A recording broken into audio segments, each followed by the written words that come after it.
Donc, justement, pour continuer avec la personnalité narcissique, le narcissiste, ça peut être n'importe qui autour de toi. Ce n'est pas que le mari.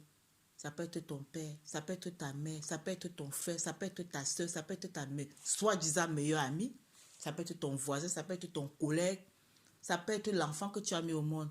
Toujours, quand tu sais cette identité-là, cette personnalité, ça ne sert à rien de te focuser sur la relation sociale que vous avez. C'est-à-dire que sur cette relation familiale que vous avez. Puisque lui, il mange tout le monde. Il tue, il te mange, c'est égal. Ton propre frère, tu ne peux pas faire confiance. Ton propre mari, tu ne peux pas faire confiance.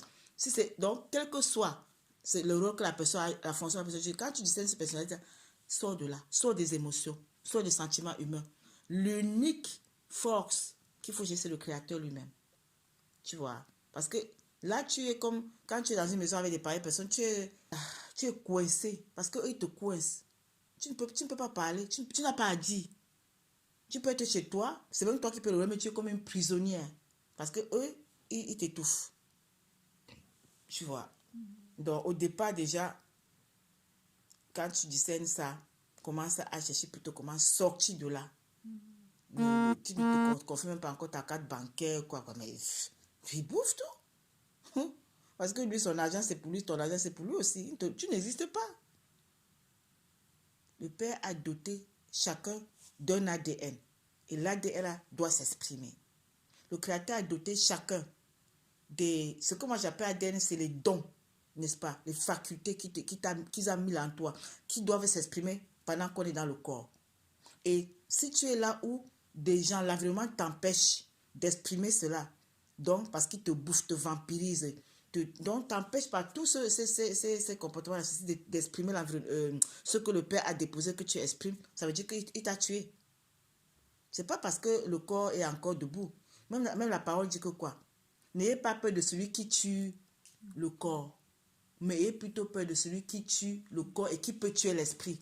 Parce que ce que le Caïn fait, il tue ton esprit. Tu vois? La parole parle, il tue ton esprit. Ça veut dire qu'il t'a tué. Il a fait vraiment ce qu'il a fait avec Abel. Il n'a jamais cessé de tuer Abel. Il continue depuis la Genèse dans le jardin d'Éden à tuer Abel jusqu'aujourd'hui. Et il va continuer tant qu'Abel ne se réveille pas. Tant qu'Abel ne part pas dans la conscience supérieure. Parce que Caïn, qui est vraiment ADN Caïni, là, il n'est même pas concerné par le retour. C'est Caïn, il n'est plus sauvable. Parce qu'il y a les Caïns qui sont sous influence. Ils ne sont pas ADN caïniques, mais la société les a influencés de manière vibratoire. Ils ont été programmés pour se comporter comme Caïn. Mais ceux qui sont vraiment ADN Caïn, là, moi, je ne crois pas qu'ils sont concernés par le tout. Ça ne sert à rien de chercher à les évangéliser. Ça ne sert à rien de chercher à les raisonner. Ça ne sert à rien de chercher à leur plaire. Voilà encore là où tu vas perdre toute ton énergie, toute ton existence. Chercher à plaire à Caïn. Descends la lune. Descends le soleil. Descends les étoiles. Offre-lui ça. Il ne va jamais reconnaître que tu l'as fait quoi que ce soit. Ni ta juste valeur, ni ce que tu représentes, ni ce que tu lui as donné. Parce que ça risque de te mettre au centre et lui, il veut être le centre. Caïn il est le centre de son univers et il veut être le centre de l'univers de tous ceux qui l'entourent. Si tu es dans sa maison, il va être le centre aussi de ton univers parce que tu dois disparaître pour que lui, tu vois. Même s'il a des enfants, les enfants là n'ont pas à dire. Beaucoup des enfants de ces narcisses-là finissent toujours un peu zinzin, donc déboussolés. Si le père ne fait pas grâce, parce que lui aussi, il détruit tout, même ses enfants, il va les détruire. Parce que lui, c'est lui qui doit exister. Autour de lui, il doit exister. C'est pour ça que quand il prend ton argent, il s'en fout si après tu auras même encore l'argent pour le slip. Ce n'est même pas son problème. Parce que si l'argent de ton slip le fait exister, que tu disparaisses, c'est même mieux. Quand lui, il s'offre les beaux parfums. Oui, oui, mais il ne va jamais t'acheter un parfum. Les beaux laits, mais oui, parce que tu n'existes pas dans son subconscient. Dans son univers, tu n'es que ressources. Mais tu travailles, c'est ton argent qui paie le loyer. Tu trouves ça normal? Comment tu as pu faire ça des années, non? Comment? Bon, toi aussi, c'était pour arriver où? Dis-moi la vérité. Donc, tes parents t'ont mis au monde, n'est-ce pas? On souffert que tu ailles à l'école, que tu fasses une formation. Et un feignant qui ne t'a pas fabriqué, tout ton argent, c'est lui qui va manger. Bon, toi et ta famille, alors, ils sont où? Bon, et c'était pour aller jusqu'où? Parce que c'est comme si toi, tu es masochiste. C'est comme si toi, tu aimes la douleur, la souffrance. C'est les masochistes qui agissent comme ça. Parce que tu peux supporter les parents comme ça pour un temps, pour un court temps. Mais il faudrait que tu arrives à un moment où tu dis, ça suffit, non, je n'en veux plus. Et tu sors. Et quand tu cries au Père, le Père te trouvera une porte de sortie. Parce que quand tu n'as pas les capacités personnelles de toi-même, tu n'as pas de force. Moi, c'est comme ça que je fais. Quand je sais que je suis devant une situation, c'est ce qu'on appelle la montagne. La Bible appelle ça la montagne. Tu ne peux pas déplacer cette montagne parce que tu n'as pas les capacités de le faire. L'unique force supérieure, c'est le Créateur. Tu vas au Créateur, tu lui soumets le problème et tu lui demandes de te conférer ses capacités exceptionnelles pour déplacer cette montagne. Ça veut dire qu'il te guide, te conduit, te dirige et t'instruit pour que tu puisses régler la situation et t'en sortir. Parfois, même sans scandale. C'est la sagesse qui le ferait. Tout le temps, quand tu te sens coincé, tu ne sais plus quoi aller, mais tu sais que ici, là, ça ne cloche pas. Sors des humains, sors de tout, retourne seul entre toi et le Créateur. Tu vas régler ça avec lui. Et quand tu sors parfois de là, ça peut prendre 1, 2, 3, même une semaine. Ça dépend de la situation. Tu vas voir comment tu vas commencer à être éclairci. Comment tu vas faire. Et il peut même mettre en ce moment-là des gens sur ton chemin qui vont encore t'aider à sortir de là. Tu vois, qui vont te donner des conseils, des informations, peut-être même des ressources pour t'en sortir. Mais si tu ne le fais pas, tu vas pourrir dedans. Il va te tuer, manger ta chair, et boire ton sang. C'est comme ça que Caïn est. Tu sors de là, tu es morte. Tu n'es pas là.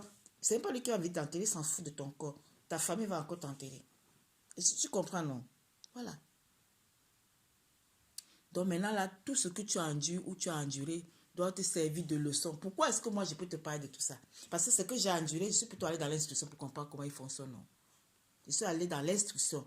J'ai étudié le programme.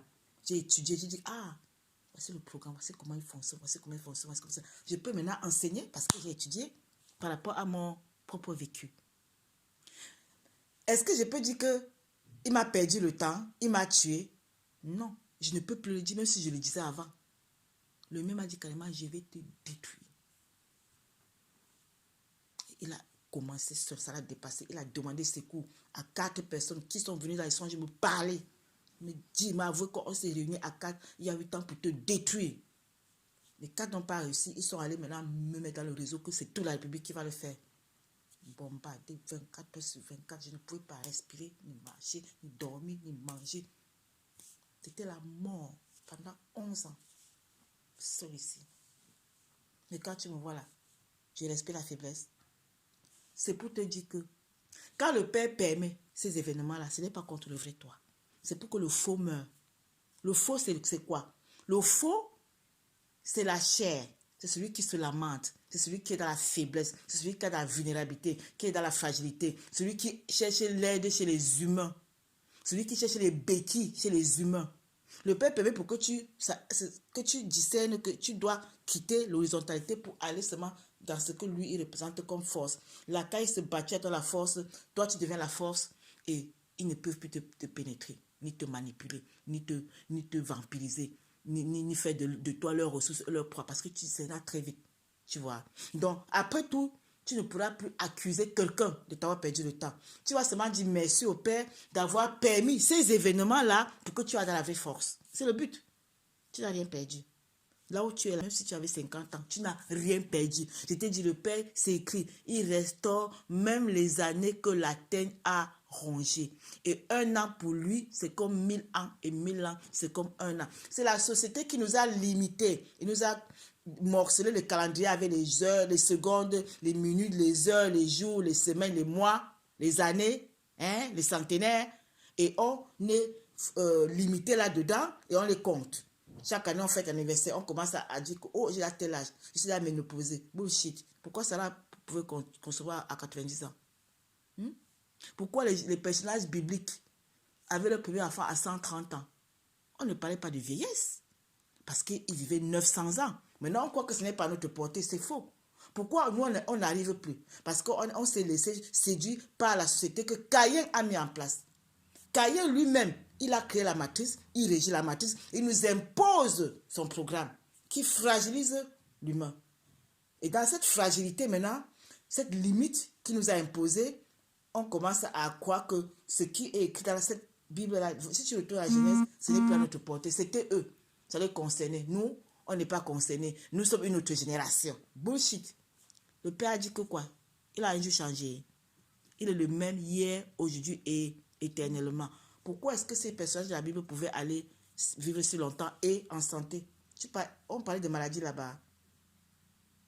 Les Moïse, les David, tout ça. On parle de maladies. D'où vient la maladie aujourd'hui que les enfants ont le cancer?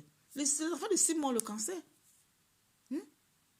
C'est ce que Caïn a implanté dans sa matrice pour fragiliser l'humain et lui montrer que la Bible là, ça ne le concerne pas. C'est hors de sa portée. Tout ça, c'est ça le personnage qui s'était. Et puis même c'est une fiction. Et de deux, on a la technologie. On a les hôpitaux, des médicaments, des grands médecins, des grands chirurgiens, des grands cancérologues, des grands infectiologues, des grands ceci. Bullshit. C'est lui qui programme ces apôtres comme ça pour maintenir l'humain pour limiter l'humain dans la matrice et le rendre dépendant de ce que lui-même il a mis en place en te déconnectant de la vraie source qui est le Créateur. Aujourd'hui, les humains sont déconnectés de la terre, le sol, qui les alimentait de manière naturelle, qui donnait aux cellules que le Père a amené à la manifestation, ce dont ces cellules avaient besoin pour fonctionner sans faute, tu vois, sans mutation, sans devenir... Les mutations, c'est ce qui donne les cancers. Ce que le Père devait faire fonctionner ce corps-là sans problème. Tu comprends, non? Maintenant, Caïn est venu pervertir tout ça pour que ce corps-là soit fragile et pour qu'on dépende de son système qu'il a mis en place, qui n'est que le résultat de son soi-disant développement scientifique et technologique, qui n'est que la mort. Qui n'est que la mort. J'ai médité depuis là que tu es ici. J'ai dit, pourquoi ça fait 2 imperfections qui sont, comment on dit ça, gaspillées. Je prépare, je mets tout dedans dont tu as besoin, je tout par la veine. Mais c'est hier soir que j'ai compris que le Père veut montrer que ce n'est pas ça qui va la sauver. Tu me comprends? Et moi, j'écoute toujours ce que le Père, dans les événements, veut me dire. C'est pas ça qui va te sauver, c'est pas ça qui va te sauver, mais c'est le Père qui va te sauver. Mais il faut que tu ailles à lui. Il faut que tu comprennes que tu n'as personne, tu n'as que le Père. Même ta mère là, tu peux cesser de l'appeler. Même ta soeur, tu peux cesser de l'appeler. Même moi, tu peux cesser de me parler. Moi, je serai d'accord. Tant que je sais que tu es en train d'aller dans la verticalité créatrice avec force, tu s'en sortiras, tu seras plus dépendant de ces béquilles. C'est Caïn qui a mis tout ça en place. Pour alimenter qui? La chair. Or, qui est au supérieur? C'est l'esprit. Tu vois, c'est l'esprit qui alimente la chair normalement. C'est l'esprit qui met la chair en mouvement. Pour que je puisse me lever pour aller prendre une tasse de thé, il faut que ça traverse dans ma pensée que je dois aller prendre une tasse de thé, non? C'est la pensée qui me met en mouvement. Donc si ici c'est propre, c'est clair, c'est en santé, c'est puissant, le corps lui aussi sera puissant. Mais lui, les caïens comme ton époux, il fragilise ton esprit, sachant que si l'esprit est fragilisé, le corps est fragilisé. Ton salut, c'est dans le Créateur, l'unique. Moi, je ne fais que communiquer tes repères. Oublie-moi. Moi, je n'existe pas. C'est le Père qui est en train de te communiquer les repères. Alors, tu iras là-bas, entre lui et toi, tu vas recevoir ce qu'il va déposer en toi et tu vas commencer à voir clair. Clair. Tu vas commencer à avoir le vrai regard sur toute la création que le Père a mis en place et sur la créature. Même les humains qui t'entourent, tu discerneras qui est qui. Très vite. Plus vite que lui-même ne peut s'imaginer. Et c'est comme ton mari, comme ça, ne peut plus te vampiriser. Il va plus t'approcher. Il va te fuir. Si tu vas à la fréquence supérieure que lui, il va te fuir. Mais si tu es couché ici, tu entretiens les douleurs, tu entretiens seulement, mais tu ne cherches pas à sortir de là. Il va te broyer. Tu vas croire que tu l'as quitté, mais tu ne l'as jamais quitté. Tu me comprends? C'est comme le peuple de l'Égypte. Ils avaient quitté l'Égypte, mais l'Égypte ne les avait pas quittés. C'est pour ça qu'au désert, ils murmuraient toujours. Il fallait pour quitter l'Égypte pour pouvoir entrer à Canaan. Et les deux uniques, Caleb et Josué, qui sont entrés à Canaan, c'est ceux qui avaient quitté l'Égypte. Vraiment. Parce qu'ils ont discerné que c'est vrai que là, il y avait les géants, mais notre Dieu est plus géant que eux. Par contre, le reste a dit, il y a les gens là-bas qui dévorent. Ils vont nous dévorer. Donc, ils se sont sentis tout petits par rapport aux gens. Pourquoi? Parce qu'ils n'avaient pas grandi. Tu vois. L'Égypte dont tu parles là, c'est la matrice dans laquelle nous sommes nés. Cette conscience sociétale, cette conscience cosmique sociétale universelle. C'est l'Égypte.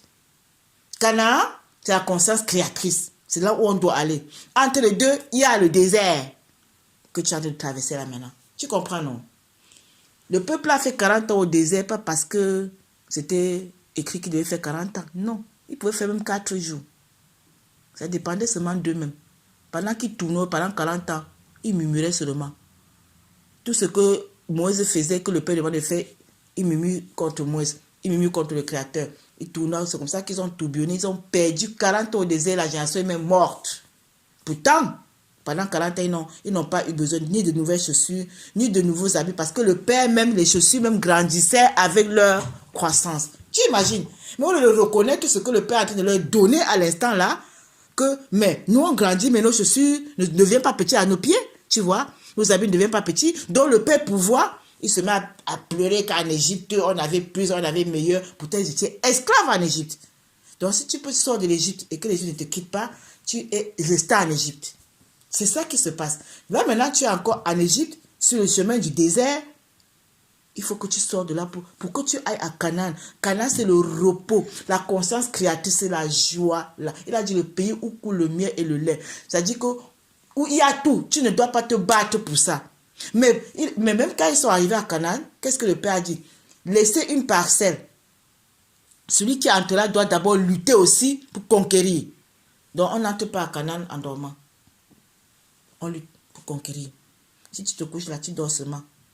Et tu entretiens ta douleur. Donc tu entretiens l'Égypte. Tu ne vas jamais entrer à Canaan. Tu ne vas jamais entrer dans le repos du Père.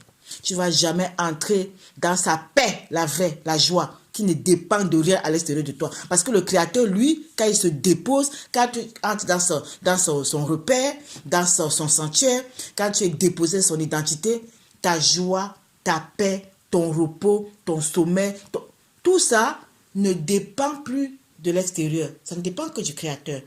Ce n'est pas parce que tu aurais une voiture que tu seras en joie. Même si tu n'as rien, tu seras en joie. Ça, tu me comprends. Ta paix ne dépendra pas d'un individu qui va vouloir voler ta paix. Personne ne pourra te voler ta paix, ni ta joie, ni ton repos, ni ton sommeil. Parce que tu es dans une stabilité dans le Créateur. Parce que tu deviens une portion de lui. Imagine que quelqu'un peut dire qu'il peut voler la paix du Père, mais c'est impossible. Hein? Et ça, tu me comprends. Donc, c'est ça que tu vas comprendre. Tu es appelé à quitter l'Égypte, traverser le désert et aller à Canaan. Le temps que tu mets au désert dépend de toi seulement. Tu peux faire 10 ans au désert, tu peux faire 1 mois au désert. Même 4 jours. Si tu continues à plutôt entretenir l'Égypte, tu vas rester au désert. Et tu vas mourir là-bas. Puisqu'il n'y a que 2 personnes qui sont arrivées à Canaan, le reste est mort au désert. Et ils ont amené Moïse à désobéir au Créateur qui a dit frappe au rocher une seule fois. Le peuple a crié sur lui, il a frappé au rocher 2 fois. Le Père a dit ok, toi-même tu ne vas pas voir Canaan. Tu vois ce que le peuple peut amener les gens à faire avec leur têtutesse, avec leur cupidité, avec leur désobéissance et surtout leur ingratitude. Le Père n'aime pas l'ingratitude. Le Père est en train de leur donner la manne. Il crie, oh, on veut la viande, oh, alors qu'il ne dormait jamais affamé. Après, il a fait venir la caille. Mais ils ont continué à murmurer. Ils ont murmuré tellement que Moïse, sous leur pression, a frappé le rocher 2 fois. Le rocher représente le Messie. On ne crucifie pas le Messie 2 fois. Tu vois, tu me comprends? C'est ce qui s'est passé. Et ça part de nous. C'est nous qui devons quitter l'Égypte, traverser les déserts, aller à Canaan. Il y avait un chemin qui était très court. Ils pouvaient faire même seulement 2 jours. Mais pourquoi ils ont fait 40 ans au désert? Comme si le chemin était trop long. Parce qu'ils ont tournoyé. Parce qu'ils ne s'aimaient pas du tout. Il faut s'aimer. Quand tu t'aimes, tu cherches la solution qui va restaurer ton esprit. Très vite. Mais si tu ne t'aimes pas, tu vas murmurer. Et comme ils ont fait au désert, jusqu'à ce que tu meurs au désert, sans jamais voir le pays où coule le miel et le lait. Ça veut dire le pays où tout est déjà là. Tu vois, tu as lutté parce que les autres, il dit bien, laisse une portion, ceux qui vont venir ici vont aussi lutter pour pouvoir avoir accès au lait, au miel. Donc tu ne peux pas y arriver si tu n'es pas un guerrier. C'est les guerriers qui arrivent. Les dormeurs ne peuvent pas y arriver. Les murmureurs ne peuvent pas y arriver. Tu vois. Donc, tu es appelée, ma soeur, à sortir de la léthargie, à sortir même des complaintes, des lamentations. Tu dois cesser d'entretenir cette histoire-là. Tu dois cesser complètement de lui donner du pouvoir. Il n'a aucun pouvoir. C'est toi qui lui donnes le pouvoir. Personne ne peut te détruire sans ton consentement. Personne. Ce n'est que toi qui donnes son consentement. Là, il va te détruire. Mais si tu dis stop, jamais moi, non. Il ne va pas. Il va même aller demander secours, comme dans mon cas. Même le secours ne va pas pouvoir. Il va même encore aller demander secours à leur conscience supérieure. Même lui ne pourra pas. Parce que celui à qui tu cries, qui vient à ton secours, est au-dessus d'eux. Et c'est là où quand tu sors, tu deviens un lion. Qui est en même temps l'agneau. Tu vois? C'est ça le Messie. La compréhension vraie du Père, c'est le Messie. Il est le pouvoir, il est la puissance. C'est lui qui discerne, qui a le vrai regard, qui régit, qui anime, qui met en mouvement. Mais ce n'est pas lui qui est mis en mouvement. Il n'est pas influençable, il n'est pas manipulable, il n'est pas pénétrable. Même si, comme l'univers cherche toujours à nous pénétrer, celui-là discernera très vite. Que ici, là, il y a une pénétration, et puis je dois m'en débarrasser parce que mon corps n'est pas le temple, tu vois, de ces histoires-là. Et tu sauras toujours comment t'en sortir. Et celui-là ne comprendra pas que, mais tout ce qu'on a fait, on ne comprend rien. Donc, tout ce que tu as dit, le Père le permet. Je te dis la vérité, le Père, lui, il anime tout. Il se dit qu'il n'y a pas de mal en lui. Il discerne que toi, tu lui appartiens. Tu dois retourner chez lui. Il faut bien que toi, tu ailles dans la vraie force pour pouvoir discerner les gens, les caïens comme celui-là qui te torture aujourd'hui. Ou bien, quel que soit comment il s'appelle, c'est égal. Le Père permet ça pour que tu ailles dans la vraie force, pour que tu sortes de l'illusion, que tu sortes du mensonge, pour que tu sortes de la faiblesse, de la fragilité, de la naïveté. Pour accueillir sa connaissance, pour croquer l'arbre de la vie. C'est lui. Et que lui, le reste là n'est pas important. Le reste là, c'est zéro. Et même des villas, même si ton ex là, ce qu'il fait là, c'est malheureux. Il n'a rien, il n'est rien. Est-ce qu'il sait comment la vraie joie, la joie là? Est-ce qu'il n'a qu'une joie? Il est toujours triste. Éternel mécontent. Éternel mécontent, voilà. Ça dit qu'il ne peut pas avoir la vraie joie, ni la vraie paix, ni le vrai repos. Donc en fait, c'est des malheureux, des tristes qui projettent ce qu'ils sont sur toi. Parce que si toi, tu étais arrivé avec une joie même naturelle, parce que jamais l'ADN qui n'est pas de Caïn, même s'il n'a rien, il a toujours une joie, une paix à l'intérieur. Il n'est pas un prédateur, il n'est pas dépendant de quelque chose à l'extérieur de lui pour se sentir joyeux. Il n'a pas besoin de voir l'autre malheureux pour être content. Parce que c'est ce que Caïn est. Quand tu vois les Bill Gates là, Bill Gates, moi je trouve que c'est l'homme le plus malheureux du monde parce que le monsieur là ne dort pas tant qu'il y a les humains qui vivent encore. Il veut tuer tout le monde pour avoir sa paix. Et même quand il aura tué tout le monde, il n'aura pas de paix. Tu crois que c'est admirable même s'il a des milliards? C'est zéro. Moi, j'ai pitié de ce monsieur, il ne dort pas. Parce qu'il faut qu'il trouve les moyens pour que 90%, même 80% soient éliminés. Pour que lui reste là-dedans tout seul et tout. Mais ça, c'est Caïn. Il n'a pas de paix. Ça veut dire qu'il n'a pas de joie. Ça veut dire qu'il n'a pas de repos. Parce que tout ça, le vrai, tout ça n'est que dans le Créateur lui-même. Et c'est là où tu dois aller.